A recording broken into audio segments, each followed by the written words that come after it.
for joining me. My name is Jessica, the Furry Family Coach, for those of you who may not know. And I really hope that the title of this video stopped you in your tracks because, oh boy, I know I want to somehow like replicate myself and camp out in every pet food store across the country, just like screaming and waving my hands, telling people to stop killing their pets. And I know that for years I did it. I know so many other people who are doing this, and fortunately for my dogs and cats, I have stopped. But you are killing your dog, and I have to tell you about it. I have to shout and yell and wave my hands and say, hey, stop, and tell you what you're doing, because I couldn't live with myself otherwise. And what is it that you're doing that you're killing your dog? You're feeding them kibble or any other commercially made pet food. This also applies to a lot of the canned foods that you can buy. If it's commercially made, it's killing your dog.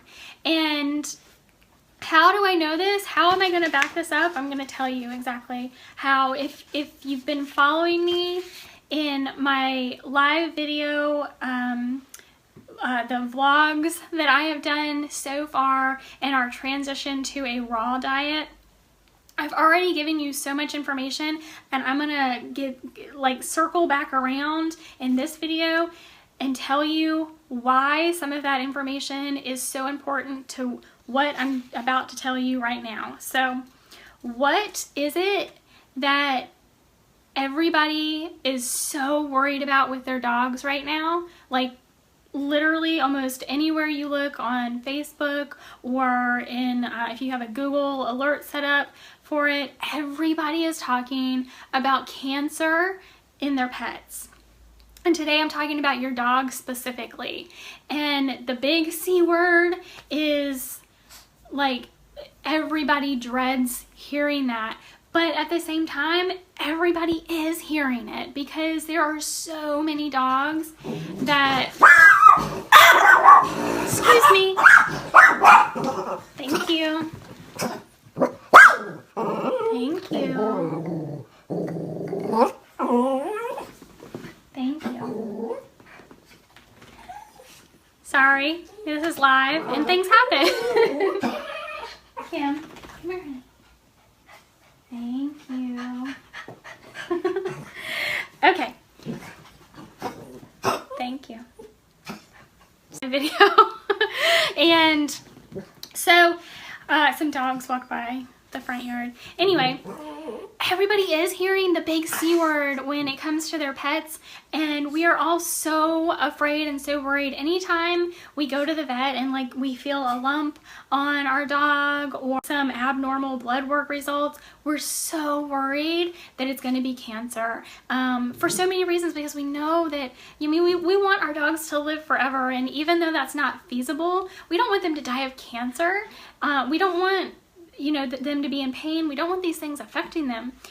And it's happening more and more because, think about this. Right now, it's estimated that 1 in 4 dogs in the United States will develop some sort of cancer in their lifetime.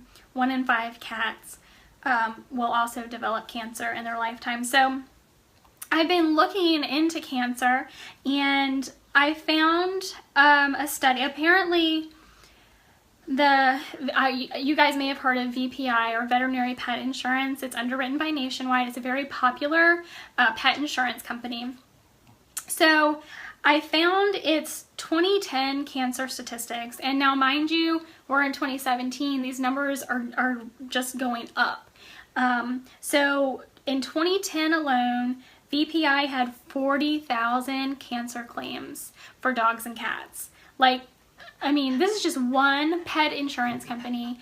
And so they're saying that the 10 most cancer-related claims and this is again for dogs that have been insured through VPI, but this is a pretty good statistical analysis because of the people that have insurance for their pets. You know, it's a good representation of the demographic of the dogs that are in the United States.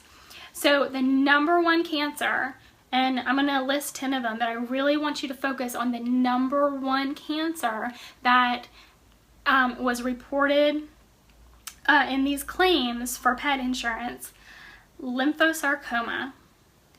And lymphosarcoma is cancer of the lymph system. So the lymphatic system, or some people shorten it to the lymph system, the lymphatic system. So that is the number one cancer diagnosis in dogs. And mind you, these numbers are only going up. The second one is mast cell tumors, then cancer of the spleen, cancer of the eyelid, who'd have thunk it, liver cancer, bone cancer, cancer of the thorax, cancer of the bladder, cancer of the brain or spinal cord, and finally 10 is oral cancer.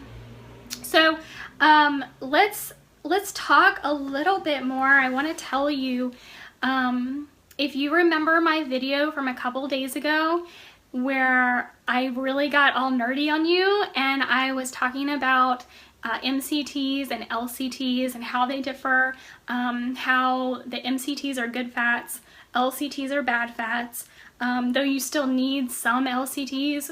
Ideally, we want MCTs in our diets, medium chain triglycerides versus long chain triglycerides. And I'm not going to go into all of that again because some of you may not appreciate it, but I have a video where I really go into detail on that. I did it, I think earlier last week, and I can give you a link to it if you need help finding it.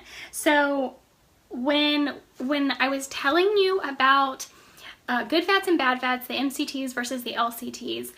The LCTs, the long chain triglycerides, as I was telling you, when you eat any foods that have long chain triglycerides in them, and this is like, I mean, the stuff that we love, like, you know, the bad fats for us, the butters and cheeses and carbohydrates, heavy starches. These are long chain triglycerides. So when they enter your body, they go to your stomach through your digestive system. They have to be broken down to enter your cells and then put back together. So this is a lot of work for your body, a lot of work for your digestive system versus the MCTs, which your body doesn't have to do this for. The MCTs are very easy to digest and your body uses them very efficiently, very quickly. So the LCTs, or the long chain triglycerides, aren't easy to break down, cause a lot of extra work in your digestive system, but not only that, the long chain triglycerides, because of how difficult it is for your body to digest them and to utilize them, they end up not being utilized, but they go through your lymph system. Remember, your lymphatic system, they go to your lymph system and travel to areas in and around your heart, and they wind up as fat storage in your cells. So how, like, I'm trying to tie this all together for you. I'm talking about these bad fats, and when you have an excess of these bad fats, these LCTs, and they're going through your lymphatic system, and the number one cancer diagnosis in dogs is lymphosarcoma. So it's a cancer of the lymphatic system. I mean, how do you not make a connection there, right? Like, these LCTs, these long chain triglycerides, which, okay, you do need some of them, but like a very small amount of them. You don't need a ton of them. That is what our dog's kibble is made out of. You cannot make kibble without some kind of starch and carbohydrate. And these things are not good for your dogs. So yeah, it does not surprise me at all that the number one cancer diagnosis in dogs is lymphosarcoma, because all of this crap that we're feeding our dogs, it is full of LCTs, and it is going through their lymphatic system, and it's causing cancer in their lymphatic system. How do you not make that connection? So that's what I wanted to talk to you about today. And let's see. Oh, because I'm talking about cancer, because I'm talking about, you know, feeding kibble to your dogs is killing them. Like, literally, there is, as far as I can tell, and in so much research, and I'm not the only one saying this, there is so much connection between what we're feeding our dogs and cancer. What we're feeding our dogs and death. We are killing them with what we're feeding them. And so I need to give you some good news, or at least something to start off with. So the good news is you can change your dog's diet. And not only changing your dog's diet, if they already have cancer, can help them fight off the cancer. If they don't have cancer, it can keep them from getting cancer. So some symptoms that you might need to look for if you are worried that your pet may have cancer: growing lumps or sores that don't heal, drastic changes in their weight or appetite, offensive odors, bleeding or discharge from any opening in the body, difficulty chewing or swallowing, an unwillingness to exercise, persistent lameness or stiffness, and difficulty breathing, urinating, or defecating. So all of these things, as I'm reading this list, are definite cause for like immediate attention by your veterinarian, but can be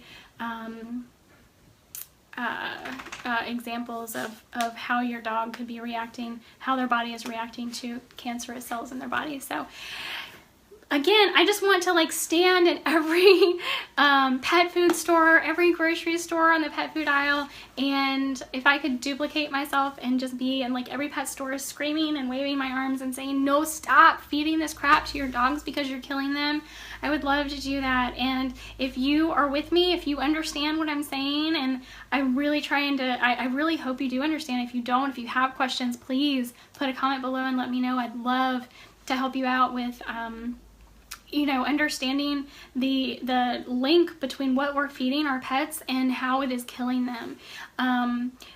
You know, leave a comment below or direct message me if you're more comfortable doing it that way. But like, seriously, I'm trying to tell you, there is correlation, there is a direct link between what we're feeding our pets and that we're killing our pets because of what we're feeding them. There is a direct correlation. And if you understand, if you're with me on this, share this video so that your friends can hear it too, so that your friends and family understand the same things. Open a dialogue so that we can have this conversation and not only better ourselves, better our pets' lives, because I mean, we love our pets. I know you love your pets, so let's treat them like we love them, and treat them like we want them to be here forever, because we do want them to be here forever. Like, we love them. We you know, they're our companions, they're our friends. We don't want to lose them,